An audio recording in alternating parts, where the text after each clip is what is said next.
Bupati Baru tinjau lokasi banjir di tengah hujan deras. Saudagar Iga Radio, hujan deras yang mengguyur Baru pada Minggu malam, 26 Oktober 2025, sempat menimbulkan kepanikan warga dan pengguna jalan.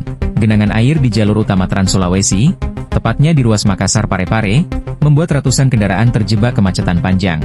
Mendapat informasi tersebut, Bupati Baru Andi Ina Kartikasari, didampingi Kapolres Baru, BPBD, dan tim gabungan, bergerak cepat meninjau langsung kondisi di lapangan. Bupati menegaskan keselamatan masyarakat dan kelancaran arus lalu lintas menjadi prioritas utama.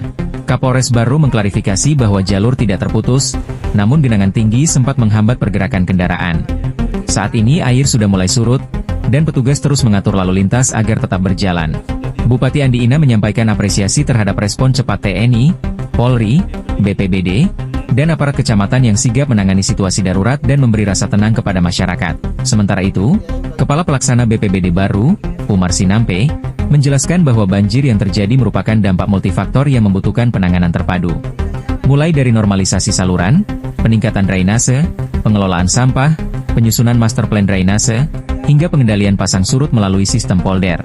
Dengan penguatan koordinasi lintas sektor dan partisipasi masyarakat, kawasan perkotaan Baru diharapkan semakin tangguh menghadapi risiko banjir di masa mendatang.